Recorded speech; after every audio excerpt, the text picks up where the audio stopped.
암이 의심이 되거나 평가를 요하는 이제 그런 상태가 되면 과거에는 이제 조직 검사를 바로 했어요. 조직 검사를 바로 해서 암이냐 아니냐 이제 이런 걸 좀 따졌었는데 요즘에는 이제 바로 조직 검사를 한다기보다는 신경외과에서 다루시는 전립선 질환 정말 많잖아요. 근데 이런 다양한 질환 중에서 특별히 중요한 질환 몇 가지만 좀 말씀 좀 부탁드립니다. 네, 우선 이제 대부분 전립선 질환은 이제 크게 3가지 정도 있어요. 첫 번째는 전립선 비대, 네. 유명하죠. 뭐 두 번째는 이제 전립선염, 세 번째는 많이들 무서워하시는 이제 전립선 암. 이렇게 3가지가 이제 대표적이 될 것 같고요. 뭐 전립선 비대는 정말 급증하고 있습니다. 대부분 이제 40대 이후에 어떤 전유물이었던 이제 그런 질환이었는데 사실 요즘에 이제 비만, 고지혈증, 이제 대사질환 이런 것들의 유병률이 높아지게 되면서 젊으신 분들도 30대 분들도 간혹 정말 생긴 경우들이 늘어나고 있어요. 그만큼 남성을 계속 괴롭히는 하나의 이제 질환이 되겠는데 전립선 비대 같은 경우에는 전립선 요도 부분들이 이제 압박을 받게 되는 부분들이 있게 되고요. 이렇게 밀고 올라가는 그런 중간엽이라고 하는 이제 전립선 비대 조직들이 계속 발달이 되면서 방광 자체를 이제 어떤 기능적인 폐색을 일으킬 수가 있게 되고 나가는 길도 막는 기계적인 폐색을 일으키기도 합니다. 그래서 쫄쫄쫄 맞네요. 그렇죠. 쫄쫄쫄쫄 되는 거죠. 뭐 되게 힘줘서 소변을 보게 되고 길게 소변 보고 소변 보고 나서도 뭐 쫄쫄쫄쫄쫄 뚝뚝뚝 떨어지거나 이제 그런 증상들을 이제 호소하게 되죠. 그래서 전립선 비대가 나가는 길도 막고 위에 있는 방광도 계속 기능을 떨어뜨리는 게 그런 질환이 되겠고요. 잠깐 궁금한 게 있는데 네. 전립선 비대가 있을 때 소변 보고 나서도 쫄쫄쫄 한다고 그러잖아요. 네. 그러면 보고 나서 이렇게 옷 입고서도 약간 좀 소변이 쉴 수 있네요. 제가 왜 그러냐면요.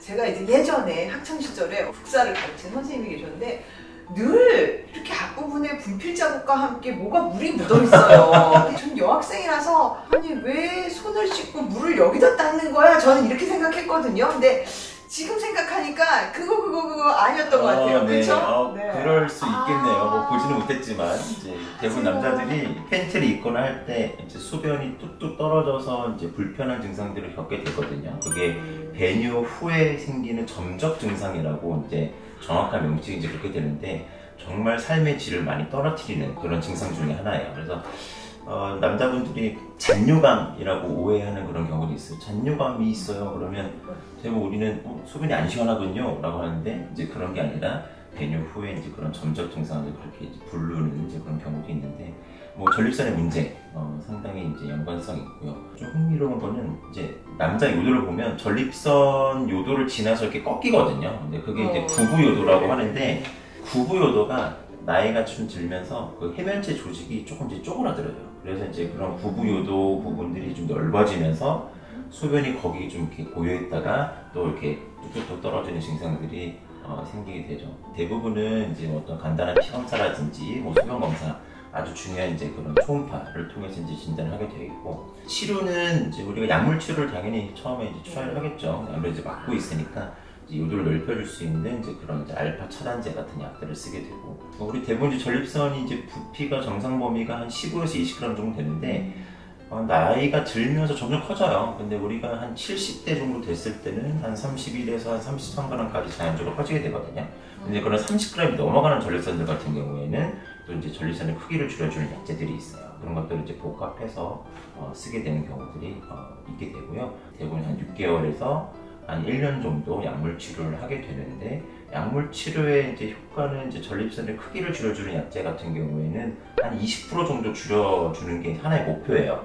이제 그렇게 줄어들고 소변 좀 좋아지고 이제 그렇게 되면 약을 조금 이제 감량해서 이제 좀 줄여 나가는 또 어떤 분들은 끊을 수도 있고 그렇게 나가는 경우도 있긴 하지만 그게 실패했을 때는 이제 수술적인 이제 그런 적극적인 치료를 요하는 경우들이 있게 되죠. 빨리 가야 되겠네요. 지금. 빨리 오셔야 돼요. 네, 그러네요. 네. 증상이 있을 때 빨리 가면 약물 치료로도 맞아요. 그러니까 이게 젊었을 때도 놓치는 경우들이 있거든요. 사실 요즘에 검진도 많이 발달되어 있고 그래서 이제 전립선 비대라든지 이런 것들이 처음에 이제 많이 알게 되는 경우들이 있지만 증상들이 확연치 않은 경우 그런 경우에 쭉 지내시다가 놓치는 경우도 있고 지금까지도 뭐 어떤 70대 분들은 전립선을 난 한 번도 체크해 본 적이 없는데 난 처음인데 비뇨기과 무서워서 못 왔다 뭐 이런 식으로 얘기를 하신 경우도 있어요. 그런 분들은 가끔은 뭐 술 한 잔, 뭐 정말 소주 한 잔 먹고도 소변이 아예 안 나오는 이제 그런 급성 질환으로 유행되는 경우들이 지금도 많아요. 저 응급실 할 때 봤어요. 많죠. 네, 응급실에서 봤고 그럴 때 저희 병원에서는 의사가 남성의 소변줄을 꽂아야 되는데 그 당직 때 이제 저밖에 없어서 네, 제가 꽂는데 야 이거 인턴 때 힘들었습니다.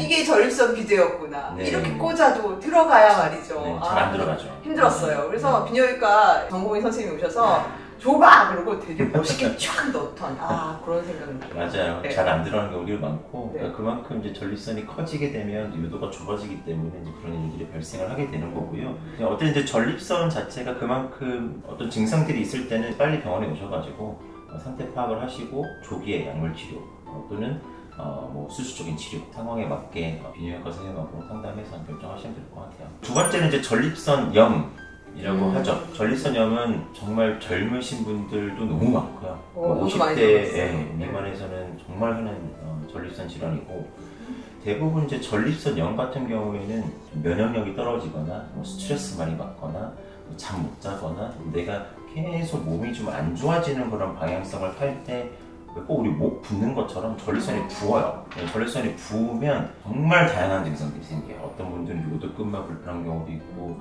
어떤 분들은 요도 전체가 뭐 누가 이렇게 막 긁는 것 같아요. 뭐 찌릿찌릿한 것 같아요. 누가 뭐 이렇게 전기불로 지지는 것 같아요.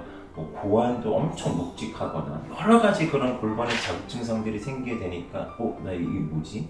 처음 느끼신 분들은 상당히 이제 당혹스러운 이제 그런 증상들을 일으키게 되거든요. 근데 그런 전립선염들이 대부분 이제 어떤 뭐 세균 때문에 생긴 경우도 있고 또 세균이 아닌 제가 방금 말씀드렸던 그런 면역력이 떨어질 때 생기는 경우도 있는데 대부분은 세균보다는 비세균성 전립선염들이 거의 90% 이상이에요. 많은 중년 남성분들이 전립선 비대랑 전립선염이 같이 동반돼서 나타나는 경우들이 정말 많아요. 죽겠는데요? 너무 힘들어서? 그렇게 힘들 때 항상 병원을 오게 되는 것 같아요. 그러니까 좀 이렇게 지낼만 하실 때는 잘 못 오시다가 염증과 비대가 있는 상태에서 염증이 동반되면 증상이 갑자기 너무 안 좋아지거든요. 그럴 때 대부분 이제 병원을 오시게 되죠. 이런 전립선염은 발기력도 계속 떨어질 수가 있기 때문에 부부관계에 상당히 밀접하게 연관성 있는 질환이 되겠고요. 치료는 정말 어려워요. 의사도 어렵고 환자도 어렵고 환자 의사 간의 교감도 중요한 그런 질환이 되겠는데 뭐 항생제를 쓰는 경우도 있고요. 증상 조절을 하는 이제 그런 대증치료를 하는 경우도 있고 그렇습니다만 전립선염이 있으신 분들은 기본적으로 첫 번째는 술과 너무 연관성이 많아요. 술을 끊을 수는 없죠. 우리가 사회생활도 하고 우리도 만나야 되고 하는데 술을 끊을 수는 없어요. 근데 되게 현실적이신데요? 끊으라고 안 하시고? 끊을 수는 없어요. 그냥 조금 되게 싫어하세요.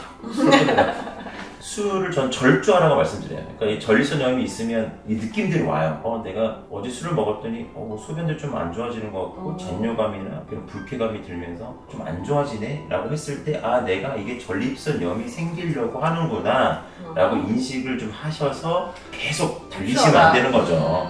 그렇게 되면 계속 증상이 악화되니까. 그래서 그런 개념이 절주가 되고 두 번째는 골반 근육 강화 운동이라고 얘기를 하고 이제 많이 걷는 게 상당히 이제 대표적이 되겠고 우리 여성에서 말하는 케겔 운동 그렇죠. 케겔 운동도 상당히 도움이 돼요. 남성은 항문 조이기 운동 그렇죠. 항문 조이기 운동도 도움이 너무 많이 됩니다. 그러나 항문 조이기 운동, 케겔 운동 같은 경우에 심지어 가미산 방광에도 되게 효과들이 있기 때문에 그런 것도 추천을 드리고 이런 장내, 황제균, 건강 뭐 이런 것들을 상당히 많이 챙기거든요. 유익균 얘기 나오나요? 그렇죠. 이런 것들이 상당히 대두가 많이 되고 있거든요. 전립선염을 앓고 계신 분들이 상당수가 과민성 대장이라든지 뭐 알러지가 있다든지 뭐 이런 경우가 상당히 복합적으로 있어요. 근데 그러면 내 몸에 어떤 염증이 잘 생기는 상태를 어떻게 줄여 나갈 거냐 이런 거에 좀 집중을 좀 해봐야 될 것 같고 뭐 유산균 섭취라든지 이런 것들도 상당히 전립선염에 도움이 될 수 있어요. 건강 관리를 위해서 그냥 그렇죠. 죄다? 하나의 작은 심장 같은 거거든요. 전립선염. 제가 항상 환자들한테 그렇게 얘기해요. 심장에 좋은 음식들이 전립선에도 다 좋습니다. 그렇게 혈관 질환, 심장 질환이 있을 때 우리가 뭐 혈당을 올리는 음식들이라든지 고지방 식품이라든지 이런 것들을 피하세요라고 아주 입이 닳도록 그런 걸 얘기를 듣잖아요. 그런 것도 다 전립선에 도움이 되는 거죠. 그러면 건강한 사람은 잘 안 생기나요? 금주, 금연하고 운동 열심히 하고 나쁜 거 안 먹고 유산균 챙겨 먹고 이런 사람은 그럼 전립선이 좀 덜... 확률이 확 떨어지게 돼요. 이제 그런 분들조차도 사실은 오래 앉아있거나 아무래도 대부분 40대, 50대 분들이 사회생활 피크를 달리고 계실 때이기 때문에 기본적인 스트레스가 없을 수 없거든요. 근데 그럴 때 그런 증상들이 생길 수 있지만 남들보다 덜 할 수 있는 거고 내 면역력으로 그런 염증들을 이겨낼 수 있으면 되는 거거든요. 전립선염 자체가.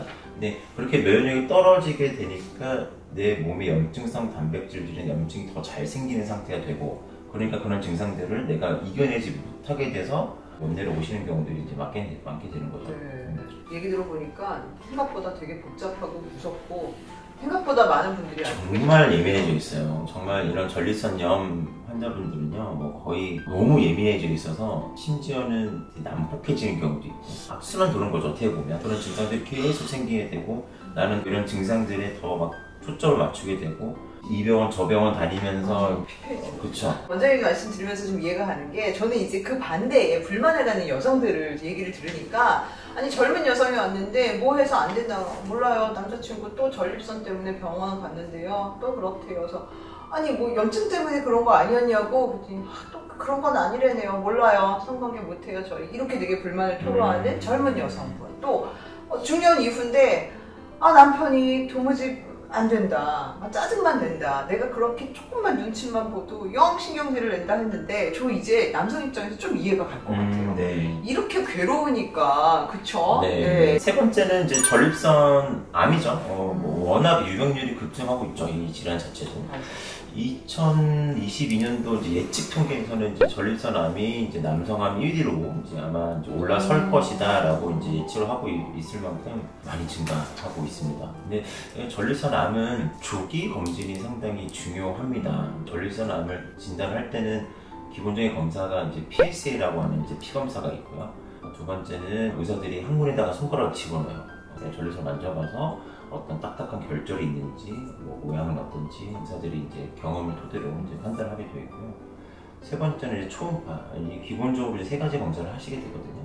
조기에 발견해서 이제 조기에 치료하는 것이 전립선 암이 제일 좋은 건데 전립선 암을 앓고 계신 분도 아마 조금 더 보고 계실 수는 있기 때문에 아주 간략하게 제가 이제 리뷰를 하면 전립선 암 같은 경우에는 이제 PSA라고 하는 전립선 특이 항원이 있어요.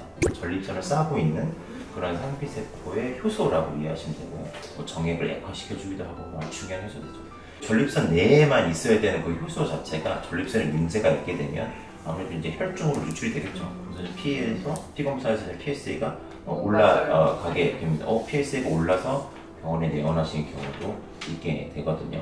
이제 PSA가 아주 절대적이진 않아요. 뭐 PSA가 무조건 올라왔다고 해서 무조건 전립선 암이다. 이건 절대 아니고요. PSA 자체가 기준이 뭐 한 3, 4 정도 됩니다. 4 이상인 경우에는 이제 암을 따졌을 때는 이제 한 25% 정도의 가능성도 있고 10이 넘어가게 되면 한 50% 이상의 가능성이 있고 또 이게 낮다고 해서 또 완전히 안전하진 않아요. 이게 3, 4 미만이어도 한 10% 정도의 가능성도 보긴 하거든요. 그만큼 이제 PSA가 절대적이진 않기 때문에 계속 추적 관찰을 하게 되면서 보게 됩니다. 근데 이제 검사 얘기가 나왔으니까 사실 여성들이 처음에 산부인과 와서 내진할 때 질경 넣고 질초음파하면 되게 당황하는 것처럼 남성들도 이것좀 준비가 필요할 것 같아요. 왜냐하면 저 뭐 비뇨기과 옛날에 제가 2턴 때 볼 때 보면은 일단 이 손가락 넣는 거잖아요.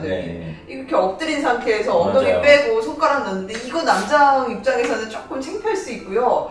또 초음파도 그런 자세로 들어가는 걸로 알고 있어요. 그렇죠? 그러니까 남성분들도 이거 검사하려면 좀 창피하기도 하고 민망하기도 하고 좀 약간 이런 거 불편해하는 남성분들 없으세요? 불편해하시는 경우들이 상당히 많죠. 그래서 그런 경우들이 워낙 많기 때문에 저희 같은 경우에는 이제 좀 미리 설명을 좀 자세하게 드리는 편이고 두 번째는 좀 항문 주위에 좀 이렇게 전처치를 좀 해서 좀 이렇게 초음파나 저희가 이제 손가락 집어넣을 때 조금은 덜 불편할 수 있게 좀 도와드리는 편인데 그래도 아주 편하게 받는 검사는 아니에요. 그렇지만 여러 질환을 또 진단하는 데 있어서는 굉장히 중요합니다. 아주 필수적인 같아요. 검사가 되겠어요. 그런 검사를 통해서 어떤 암의 의심이 되거나 평가를 요하는 이제 그런 상태가 되면 과거에는 이제 조직 검사를 바로 했어요. 조직 검사를 바로 해서 암이냐 아니냐 이제 이런 걸 좀 따졌었는데 요즘에는 이제 바로 조직 검사를 한다기보다는 MRI를 통해서 좀 불필요한 그런 조직 검사를 좀 줄여보자라는 개념들이 대두가 되면서 그런데 MRI를 많이 촬영을 하고 있고요. 거기서 이상 소견이 있거나 이제 조직 검사를 해야 되는 그런 병변들이 보이게 되면 이제 당연히 조직 검사를 해야 되고. 많이 아픈가요, 조직 검사?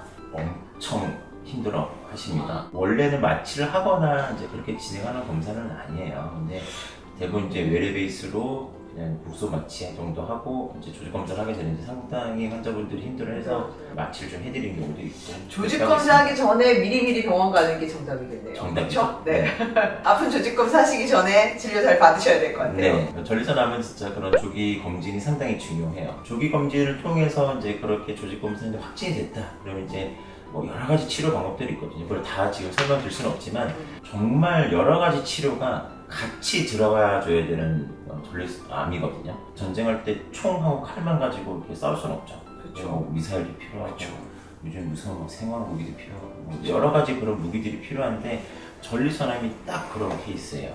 그래서 여러 수술이나 방사선이나 요즘에는 표적항암제도 경구용으로 많이 나오게 됐고 그런 것들 치료들이 많이 발전되고 있고 표적 동위원소 치료라든지 면역 치료라든지 정말 이제 치료 방법들이 점점점 늘어나게 되면서 이거를 이제 완치시키려고 하는 노력들이 많이 진행이 됐기 때문에 치료를 또 뭐 수술이나 이런 걸 무서워하지 말고 어떤 이제 보조적인 치료 무서워하지 말고 적극적으로 치료를 하셔서 그런 이제 생존율을 높이시는 게 상당히 중요할 것 같아요. 조기 발견, 조기 치료 전문의와 상담하고 열심히 검진하고 이게 그게 그런 세 가지 질환들이 대표적으로 생기는 이제 전립선 문제입니다.